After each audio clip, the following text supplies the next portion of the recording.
Good morning, students. I am your SST teacher, Neeta Taneja. Students, today we are reading history, chapter 2nd, from trade to territories. So, please open your book, chapter number 2nd. Yes, students, let's start from trade to territories. The company establishes power. Means कि जो European companies हैं वो किस तरीके से उन्होंने हमारे India के अंदर किस तरीके से वो एस्टेब्लिश हुई थी उसके बारे में रीडिंग करेंगे. Aurangzeb was the last of the powerful Mughal ruler. उस टाइम पर औरंगजेब जो थे वो मुग़ल पावर के सबसे लास्ट वाइसरायज थे और सारी जो large part of the territory जो है उन्होंने ही एस्टेब्लिश करी थी. और आफ्टर हिज डेथ उन जिसको हम इंडिया के नाम से जानते हैं, जो औरंगजेब ने सारा एस्टेब्लिश किया था, सारे जितने भी इम्प्रूवमेंट्स थे, जो भी था सारा कंट्रोल वगैरह उस टाइम पर औरंगजेब का था. आफ्टर हिज डेथ उनकी डेथ हो गई थी 1707 के अंदर. बहुत सारे मुग़ल गवर्नर्स आए थे जिनमें से थे जिनको हम उस टाइम पर स्वाबदार्स और बिग जमींदार्स बोला करते थे. Begin asserting their authorities. और वो अपने उनकी डेथ के बाद सब लोग वहाँ पर अपनी अपनी अथॉरिटीज़ बनाने लगे थे और अपना अपना एक अलग ही किंगडम इस्टेब्लिश करने लगे थे. जो अलग अलग रीजनल के किंगडम्स थे वो सभी भी अपने अपने एस्टेब्लिश अपने आप को करने लग गए थे. As a power regional kingdom emerge in a various part of India. और इस तरीके से जो बहुत पावरफुल थे वो सारे के सारे एक जगह इंडिया के अंदर इमर्ज होने लगे थे. और दिल्ली जो है वो अब वहाँ पर बहुत ज़्यादा उनका इफ़ेक्टिव सेंटर नहीं रह गया था. Delhi could no longer function as an effective centre. Delhi जो था वो बहुत ज़्यादा इफ़ेक्टिव सेंटर की तरह वर्क नहीं कर रहा था. By the second half of the 18th century के हाफ पीरियड के अंदर however a new power of the embellishing of the political horizon of the British. अब एक नई पावर जो ब्रिटिशर्स की थी वो भी पॉलिटिकल हॉरिजन के अंदर आकर इमर्ज होने लगी थी. क्या आपको पता है कि ब्रिटिश जो थे वो ओरिजिनली एक स्मॉल ट्रेडिंग कंपनी के रूप में हमारे यहाँ इंडिया के अंदर आए थे and were reluctant to the acquire territories. और उससे वही यहाँ पर एक छोटा सा एक बिजनेस करने के लिए ही यहाँ पर आए थे. How they went to they come to the masters. और धीरे धीरे वो हमारी एम्पायर के यहाँ के इंडिया के किस तरीके से मास्टर्स कैसे बन गए, इस चैप्टर में हम इसके बारे में रीडिंग करेंगे. ये स्टूडेंट्स ये फिगर 2 देखिए. Rules to India in the 18th century के अंदर जो ब्रिटिश थे वो किस तरीके से हमारे इंडिया के अंदर उन्होंने एंटर किया था. ये सारा सी रूट है जहाँ से उन्होंने हमारे यहाँ का सारा रास्ता जो है वो फाइंड आउट किया. तो इस तरीके से वो यहाँ से हमारे यहाँ ट्रेडिंग किया करते थे. Now East India company comes east. 1600 के अंदर ईस्ट इंडिया कंपनी जो है वो acquire charter from the ruler of the England. England के रूलर से उन्होंने एक चार्टर एक्वायर किया था जिसको पास किया था क्वीन एलिजाबेथ फर्स्ट ने. क्वीन एलिजाबेथ फर्स्ट जो थी उन्होंने ही सबसे पहले ईस्ट इंडिया कंपनी को हमारे यहाँ बिजनेस करने के लिए चार्टर प्रोवाइड किया था, granting it sole right to trade with the East, ताकि वो हमारे यहाँ पर आकर ईस्ट में आकर यहाँ बिजनेस कर सकें. This meant that no other. इसका मीनिंग ये था अपना पर्सनल चार्टर का कि कोई और भी जो बाहर की ट्रेडिंग कंपनी है इंग्लैंड की, कोई भी कंपनी जो है इंग्लैंड से यहाँ पर आकर उनको कॉम्पिटिशन्स नहीं दे सके ईस्ट इंडिया कंपनी के साथ. With this charter company with the charter of the company could venture across the ocean. जिससे कि पूरे पूरे ओशियंस के ऊपर से होते हुई हमारे यहाँ आ जाते थे, looking for a new land. और एक नई लैंड को देखते थे विच कुड भी बाय, जहाँ से वो हमसे यहाँ पर चीप कम रेट के अंदर अपने कम प्राइस दे करके हमसे चीज़ें परचेज़ कर लेते थे. And carry them back to the Europe and sell it high prices. और उसको यूरोप में जाकर हाई प्राइजेज के ऊपर सेल कर दिया करते थे. मीन्स बहुत प्रॉफिट कमा रहे थे. The company did not have to the fair competition. और कंपनी को कोई भी कंपटीशन का भी कोई डर नहीं था क्योंकि उन्होंने इंग्लिश ट्रेडिंग कंपनी थी, उन्होंने पूरे के पूरे इंग्लैंड को यहाँ पर कोई बिजनेस नहीं कर सके. इस तरीके से पूरा अपने सेटिंग कर रखी थी.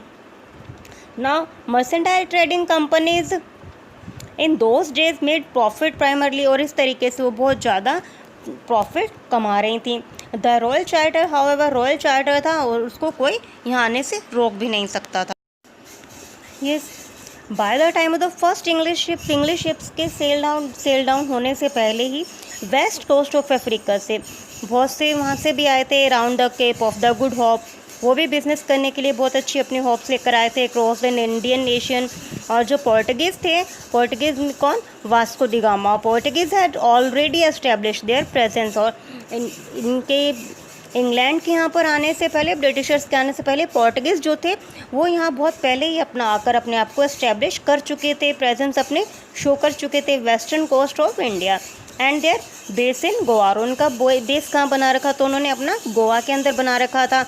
It was Vasco da Gama, सबसे पहले एक्सप्लोरर वास्को द गामा थे who had discover the sea route 1498 के अंदर ही वास्को द गामा ने ये सी रूट जो है वो फाइंड कर लिया था। और ये ब्रिटिशर्स कब आए थे हमारे यहाँ, 1600 के अंदर आए थे। By the early 17th century के अंदर डच जो थे were to exploring the possibilities for trade. उन्होंने इंडियन ओशन के अंदर सारा अपना ट्रेड का वर्क स्टार्ट कर दिया था।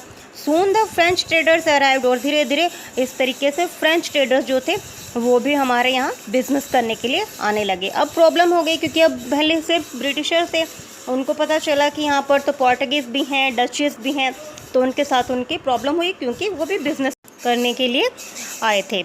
तो अब उनके साथ बहुत सारी कंपनीज थी जो यहाँ बिज़नेस करने के लिए आ गई, तो उनके कॉम्पिटिटर्स इकट्ठे हो गए। तो अब यहाँ पर प्रॉब्लम्स उनको स्टार्ट होने लग गई।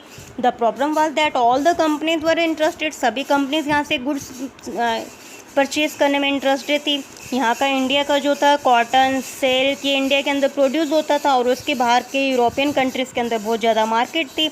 और यहाँ के स्पाइसेस जो थे उनकी भी बहुत ज़्यादा वैल्यूज़ थी। इस देश को लेकर उनके बीच में बहुत ज़्यादा कंपटीशन स्टार्ट हो गया। अब सभी कंपनीज जो है वो यहाँ से अपना अपना गुड्स खरीदना चाहती थी। अब सबको गुड्स चाहिए था, तो सबने अपने अपने प्राइस जो है उस तरीके से अपना सेल प्राइस, अपने परचेजिंग प्राइस को बढ़ा दिया ताकि उनको अपना परचेज सामान मिल सके। European companies inevitably push the price that which these goods could be purchase, जिससे कि वो परचेज कर सकें और उनका रिड्यूस द प्रॉफिट, उनका प्रॉफिट रेट जो है वो धीरे धीरे कम होने लगा। Companies could flourish with the alignment, rival companies वो अपने कॉम्पिटिटर्स को जो है वो कॉम्पिटिशन्स देना चाहते थे। The urge of the secure market therefore led to the first battle, इससे उनके बीच में ट्रेडिंग कंपनीज के बीच में बैटल स्टार्ट हो गई। Through the 17th and 18th centuries they regularly sank each other ship, धीरे धीरे वो एक दूसरे की शिप्स को डुबोने लगे और एक दूसरे के सी रूट को ब्लॉक करने लगे। और इसके लिए क्या करते थे, trade was carried with on arms.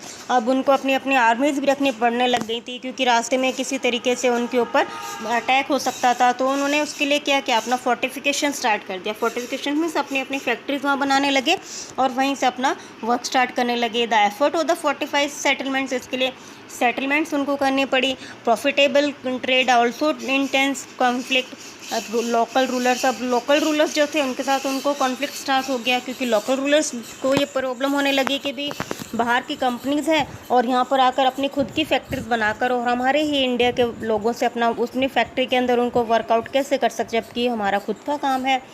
तो इस तरीके से बाहर की कंपनीज़ के साथ यहाँ से हमारा बैटल स्टार्ट हो गया था। Now East India Company begins trade in Bengal.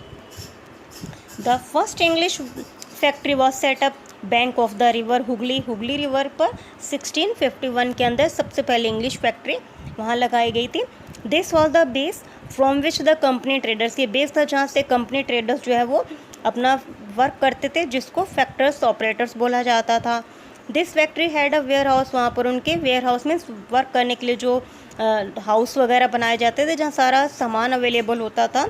Where goods and export were store, जहाँ सारा स्टोर करके रखते थे। एंड इट हैड ऑफिसेज, वहाँ उनका ऑफिस भी होता था, कंपनी का ऑफिस उन्होंने वहाँ बना लिया था और धीरे धीरे अपने इसी चीज़ को वो एक्सपेंड करने लगे।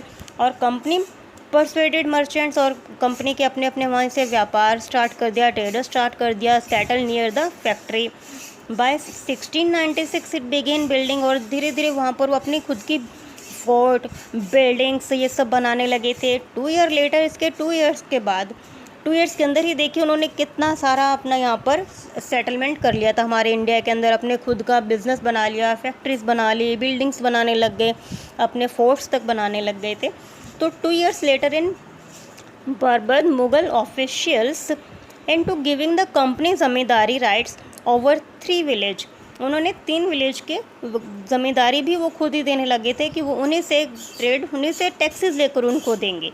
One of these was Kolkata, एक यहाँ पर किस ऑफिस कहाँ बनाया गया, कलिकता के अंदर, which later grew into the city of the Calcutta, जो बाद में कलकत्ता के नाम से इनको आज हम जानते हैं। Now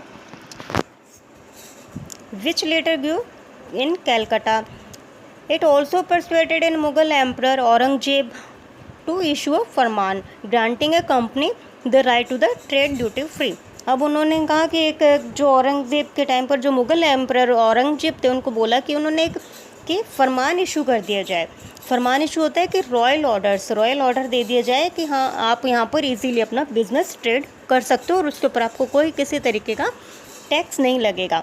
the company tried company क्या है, कॉन्टीन्यूसली ट्राई कर रही थी कि वो पूरी तरीके से हमारे ऊपर अपना फोर्स बना सके एंड द मैन्युपुलेट, और हम पूरे तरीके से उनको मैन्युपुलेट कर रहे थे एग्जिस्टिंग प्रिविलेज, और इस तरीके से वो हमारा ज़्यादा ही का फ़ायदा उठा रहे थे। औरंगजेब फरमान ने इशू कर दिया था फॉर इंस्टेंस, लेकिन उनको ये लगा कि had granted only the company, उन्होंने सिर्फ कंपनी के लिए इशू किया है the right trade duty free, but जो उनके ऑफिशियल ऑफ द कंपनीज के जो नीचे के जो वर्कर थे वो भी अपना कुछ प्राइवेट साइड बाय साइड इस तरीके से ट्रेडिंग कर रहे थे।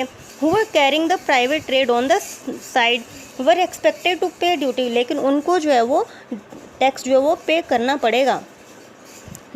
दिस दे रिफ्यूज, उन्होंने भी उनको रिफ्यूज़ कर दिया ये पे करने से, causing an enormous loss of the venture of the Bengal, जिससे कि बंगाल के अंदर बहुत बड़ा लॉस होने लगा था। और नवाब ऑफ द बंगाल जो थे मुर्शीद कुली खान ने यहाँ पर फिर प्रोटेस्ट कर दिया था कि नहीं इस तरीके से नहीं होगा, आपको ये पे करना ही पड़ेगा। किसने किया था ये, मुर्शीद कुली खान ने। Now how trade led to battles, trading जो है ये बैटल्स में किस तरीके से हो गया। To the early 18th century के अंदर जो कॉन्फ्लिक्ट बिटवीन कंपनी और नवाब के बीच में जो कॉन्फ्लिक्ट स्टार्ट हो गया था बंगाल इंटेंसिफाइड के अंदर, वो after the death of the Aurangzeb की डेथ के बाद जो बंगाल के नवाब बनाए गए थे, their power and autonomy as the other regional power were doing at that time, वो अभी भी उसी तरीके से काम कर रहे थे। ना मुर्शीद अली खान जो थे was followed by the Alivardi Khan के फॉलो कर रहे थे, एंड देन उनके बाद कौन आ गए थे, Sirajuddaulah as the nawab of the Bengal. Mean जो औरंगजेब थे, औरंगजेब के बाद ये पावर किसको मिली थी, मुर्शीद अली खान को। मुर्शीद अली खान से आ गई थी अलीवर्दी खान के पास, अलीवर्दी खान से ही आई सिराजुद्दौला के पास। तो ये एज इट इज़ उस टाइम तक की सारी उनकी पावर्स एज इट इज़ उनके पास थी। Each one of them was strong, और सबके सब बहुत स्ट्रॉन्ग रूलर थे। वो सब रिफ्यूज़ कर रहे थे कि हमारी जो कंपनी है आपको उस तरीके से उनके जो रूल्स हैं वो फॉलो करने पड़ेंगे और आपको कंपनी का जो है वो टैक्सेस वगैरह वो आपको पे करना पड़ेगा। Demanded large tributes to the company's right to the trade करने के लिए उनसे अभी तक वो उनका टैक्सेस मांग रहे थे। डिनाइड इट एनी राइट नेंथ कॉइन्स, और क्या करने लगे थे, अब वो लोग अपने वहाँ पे खुद के कॉइन्स वगैरह भी क्योंकि बनाने लगे थे अंग्रेज, और उन्होंने उसको स्टॉप किया कि इस तरीके से तो अपना बहुत ज़्यादा फोर्टिफिकेशन अपनी फैक्ट्रीज वगैरह बहुत ज़्यादा इस्टेब्लिश करते जा रहे हैं, accusing the company of the decade, और इस तरीके से उन्हीं की सारा यहाँ पर चलने लगेगा। They claim that the company was depriving the Bengal governor of the huge amount of the revenue, और उन्होंने इसके लिए उनसे बहुत सारा रेवेन्यू मांगना स्टार्ट कर दिया। Undermining the authority of the Nawab, क्योंकि वो उस टाइम के नवाब थे तो उनका वहाँ पर सारा राज चलेगा, तो नवाब की कौन सुनेगा वहाँ के राजा की, तो उन्होंने बोला कि भाई आपको हमारे यहाँ पे करना पड़ेगा। It was the refusing to pay tax, वो रिफ्यूज़ करते रहे और इस तरीके से and trying to humiliate and the nawab and his official, और वो नवाब को ह्यूमिलेट कर रहे थे क्योंकि उनकी कोई बात नहीं मान रहे थे और ऑफिशियली भी उनकी कोई बात वहाँ वर्कआउट नहीं कर रही थी। The company on its part declared that the unjust demand of the local officials were running to trade of the company and trade could flourish only if the duties were removed। उन्होंने कहा कि अगर आपको company यहाँ चलानी है तो तभी यहाँ पर रन कर सकता है जब आप हमारे यहाँ सारी शर्तें जो है वो कंप्लीट करेंगी। इसी तरीके से फिर the conflict led to the quantification and the finally culminated form famous battle of Plassey, और जिस तरीके से कॉन्फ्लिक्ट चलता रहा और एंड यहाँ पे इनका क्या हुआ, बैटल ऑफ प्लासी, और इस तरीके से फाइनल में जाकर ये बैटल ऑफ प्लासी के अंदर कन्वर्ट हो गया था। Now battle of Plassey students, ये बहुत ज़्यादा इंपॉर्टेंट है। जब भी इस चैप्टर की बात आती है ट्रेडिंग की तो बैटल ऑफ प्लासी का युद्ध ये जो है सबसे ज़्यादा फेमस है, इसको हमें अच्छे से देखना है। नाउ व्हेन अली वर्दी खान डाइड, जब अली वर्दी खान की 1756 के अंदर डेथ हो गई थी, तो सिराजुद्दौला जो थे वो नवाब बन गए थे बंगाल के। और वो जो अंग्रेज़ थे वो चाहते थे कि जो कंपनी का कोई भी नवाब कोई भी बने, बस वो उनका पपेट होना चाहिए। पपेट में जो वो बोले बस वो उसी तरीके से वर्क करे, एज अ टॉय वहाँ पर सीट पर बैठकर वर्कआउट करता रहे। So he tried through without success to help one of the Sirajuddaula rivals. लेकिन सिराजुद्दौला जो थे वो इस बात के लिए राज़ी नहीं थे, तो उन्होंने इसके लिए क्या किया, जो सिराजुद्दौला का जो राइवल थे उनको अपने अंडर में लेने लगे कि ठीक है उनको बना देंगे। And infuriated Sirajuddaula asked the company to stop meddling in the political affairs domination. उन्होंने सिराजुद्दौला ने बोला कि भी आप हमारे पॉलिटिकल मेथड के अंदर इस तरीके से इंटरफेयर नहीं कर सकते हो कि जो भी मेरा राइवल है वो हमारा अपने पॉलिटिकल इश्यूज़ हैं, आप हमारे पॉलिटिकल इश्यूज़ के अंदर आप अपना इंटरफेयर नहीं करेंगे और इस तरीके से आप अपना फोर्टिफिकेशन जो है वो रोक दीजिए, stop your fortification and pay the revenue. After the negotiation fail, जब नेगोशिएशन जो था वो फेल हो गया, the nawab must with 30,000 soldiers to the England factory at Kasimbazar. तो capture the company official locked and warehouse, उन्होंने अपने 30,000 जो सोल्जर्स थे उनको ले जाकर उनका जहाँ फैक्ट्री थी वहाँ पर जाकर वेयर हाउस को उनके बंद कर दिया, लॉकडाउन कर दिया। He march to Calcutta and establish control over the company's fort there. और उसके बाद वो कलकत्ता की तरफ गए, वहाँ पर अपने फोर्ट पर वहाँ अपना कंपनी का राज करने के लिए। On hearing the news of the fall of the Calcutta, company official Madras sent forces, company के जो ऑफिशियल थे उन्होंने मद्रास की तरफ अपने जो फोर्स है उनको भेजा under the command of the Robert Clive. अब देखिए रॉबर्ट क्लाइव ने क्या कहा था कि जब बैटल होगी, उसके राइवल्स को बोला कि जब बैटल होगी तो आप क्या करना कि आप वहाँ पर अपनी फौज आप वहाँ फाइट करने के लिए अपने सेना को भेजना ही नहीं। और इस तरीके से उन्होंने क्या किया, उनके साथ चिटिंग की। Command of the Robert Clive ने बोल दिया reinforced by the Nawab fleet, prolonged negotiation किया उन्होंने कि हम आपको उसकी जगह नवाब बना देंगे। फाइनली 1757 के अंदर Robert Clive led the company's army against Sirajuddaulah at Plassey. और इस तरीके से रॉबर्ट क्लाइव जो थे वहाँ पर अपनी आर्मी लेकर पहुँच गए सिराजुद्दौला एट प्लासी पर। One of the main reason of the defeat, main reason नवाब का वहाँ हारने का क्या रहा, that the force led by the Mir Jafar, one of the Sirajuddaula commander, जो मीर जाफ़र थे सिराजुद्दौला के commander, never fought the battle, उन्होंने बैटल कभी फाइट किया ही नहीं। मीर जाफ़र जो थे उनके नवाब के जो अंडर में वर्क कर रहे थे, उन्होंने क्या किया कि अपने सिराजुद्दौला जो थे उनके नवाब, उनके पास अपनी फ़ौज को लेकर वो पहुँचे ही नहीं। अब जो वो फाइट करने के लिए उनके पास पहुँचे ही नहीं तो इससे क्या हुआ, वो उस फाइट में हार गए। For the battle Clive had the manage the secure this support, और इसके लिए उन्होंने क्लाइव को सपोर्ट किया और इस तरीके से Nawab after crushing Sirajuddaula. The battle of the Plassey became famous because it was the first major viceroy of the company one in India. इस तरीके से हम हार गए। Now after the defeat of the Plassey हार जाने के बाद सिराजुद्दौला वॉज द असिस्टेंट। अब सिराजुद्दौला के जो असिस्टेंट थे मीर जाफ़र मेड नवाब, उनको नवाब बना दिया गया। The company was still unwilling take over, अब कंपनी जो उसी तरीके से अपने आप को टेक ओवर कर रही थी। और responsibility of the administration, the prime objective was the expansion of the trade, उनका मेन ऑब्जेक्ट क्या था कि वहाँ पर भाई हमें अपना ट्रेड करना है और बाकी जो है वर्क जो है वो पपेट की तरह जो है मीर जाफ़र करता रहेगा। Soon the company discovered that the rather difficult, अभी भी उनको प्रॉब्लम्स आ रही थी। For even the puppet nawab were not always as helpful, उन्होंने जिसको पपेट नवाब बनाया था वो उतना उनके लिए हेल्पफुल नहीं था जितना wanted them to be. After all they had maintain a basic appearance of the dignity and the sovereignty of they wanted respect, क्योंकि जितना उनको वो रिस्पेक्ट और वो सब चाहते थे उस तरीके से वो मीर जाफ़र भी उनकी हेल्प नहीं कर पा रहे थे। व्हेन मीर जाफ़र प्रोटेस्ट, इस तरीके से जब मीर जाफ़र ने बोला भी आप इस तरीके से हमेशा अपनी नहीं चला सकते हो, इस तरीके से तो कोई मेरी सुनेगा ही नहीं, कोई नवाब की कहाँ बात मानेगी, फिर पब्लिक भी नहीं मानेगी। तो मीर जाफ़र ने भी प्रोटेस्ट कर दिया। तो मीर जाफ़र के प्रोटेस्ट करने के बाद उन्होंने मीर कासिम को उनकी जगह पर नवाब बना दिया। व्हेन मीर कासिम कंप्लेन, जब मीर कासिम ने कंप्लेन किया तो turn was defeated in the battle of fort of Buxar. तो कौन सी बैटल है, बैटल ऑफ बक्सर। देखिए सबसे पहले जो थे सिराजुद्दौला ने किया था तो बैटल ऑफ प्लासी हुई, फिर उन्होंने मीर जाफ़र को बना दिया। मीर जाफ़र से प्रॉब्लम हुई तो मीर कासिम को बना दिया। मीर कासिम ने प्रोटेस्ट किया तो बैटल ऑफ बक्सर हो गया, ये 1764 के अंदर हुआ। फिर उन्होंने कहा कि भाई ये नहीं चल रहा है, तो उन्होंने वापस मीर जाफ़र को ही उसी अपनी पपेट नवाब बना दिया। नवाब हैड टू पे 5 लाख एवरी मंथ। अब उन्होंने क्या बोला कि नवाब को हमें 5 लाख रुपए हर महीना देना पड़ेगा। ये देखिए कितने सालों पहले की बात है।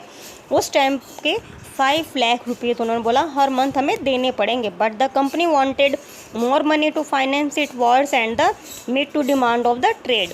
और कंपनी के खुद के बहुत एक्सपेंसेस हो रहे थे, वॉर्स हो रही थी, तो सबका उन्होंने लॉस वहाँ से पूरा करना था। It wanted to be territories and more revenue, और बहुत ज़्यादा रिवेन्यू इकट्ठा करने लगे। By the time Mir Jafar died, और इस तरीके से 1765 के अंदर मीर जाफ़र की भी डेथ हो गई। The mood off the company had change. अब तक कंपनी का मूड जो है वो पूरी तरीके से चेंज हो चुका था कि जो भी पपेट नवाब थे उनको लगा कि भाई हमारी स्कीम जो ये फेल हो गई है। तो having failed to work with puppet nawab, Clive declared, उनके क्लाइव ने डिक्लेयर किया कि इनकी जगह पर हमारा खुद का ही कोई ना कोई पर्सन जो है एज अ नवाब की जगह पर हमें खुद को ही किसी को बिठाना होगा, बिकम नवाब आवरसेल्व्स। फाइनली 1765 के बाद Mughal emperor appointed the company के जो दीवान थे, Diwan of the province of the Bengal, the Diwani allowed. उन्होंने कहा कि सारा दीवान वगैरह जो रेवेन्यू वगैरह कलेक्ट करता है वो उनके खुद के ही जो पर्सन्स होंगे वही कंपनी के वही कलेक्ट करेंगे। This solve a major problem, जिससे उनकी बहुत सारी प्रॉब्लम सोल्व हो जाएगी, क्योंकि जितना चाहेंगे टैक्स वो ले सकेंगे और इजीली उन सारा पैसा उन्हीं के पास रहेगा। This was the because this time Britain had to good to sell in India. और इस टाइम तक उन्होंने अपने जितना भी था सारा अपना बिजनेस एक्सपेंड कर लिया था, और यहाँ पर अब उन्होंने अपनी फैक्ट्रीज लगाकर हमारा ही सामान जो था, अब हमारे इंडिया की मैन्युफैक्चरिंग यहीं पर बहुत ज़्यादा सेल करने लगे थे। The early 18th century its trade with India had expand. India के अंदर अपना ट्रेड उन्होंने बहुत एक्सपेंड कर लिया। But it had to buy most of the goods in India, India से खरीदते थे। The gold and the silver imported from Britain जो इम्पोर्ट किया करता था ब्रिटेन से। This was the because of at this time Britain had no goods, क्योंकि उस टाइम तक ब्रिटेन के अंदर कोई गुड्स नहीं थे और इंडिया के अंदर वो फिर सेल करने लगा। The outflow of the gold from Britain showed after the battle of the Plassey. ये सब बैटल ऑफ प्लासी के बाद होने लगा, क्योंकि बहुत ज़्यादा वहाँ पर सारा सामान जो है बैटल ऑफ प्लासी के अंदर बहुत सारा उनका लग चुका था। And entirely stopped after the accumulation of the Deewani. Now revenue from India code finance company expenses, और रिवेन्यू वगैरह सारे कंपनी के एक्सपेंसेस जो है वो इंडिया से ही लिए जाने लगे। These revenue code be used purchase, और इनसे जो रिवेन्यू से ही कॉटन और ये सिल्क जो है इंडिया से परचेज किया जाता था। Company troops and meet the cost of the building, और जो भी कॉस्ट होती थी उससे वो अपनी बिल्डिंग्स और अपनी कंपनी के फोर्ट वगैरह ऑफिसेज जो उनके कलकत्ता में थे उनके ऊपर ये सारा पैसा अपना स्पेंड करने लगे थे, अपने आप को पूरी तरीके से एस्टेब्लिश कर रहे थे जो ब्रिटिशर्स थे। So students, I think this much for today. I hope you enjoy your chapter. So please stay home, stay safe. Thank you.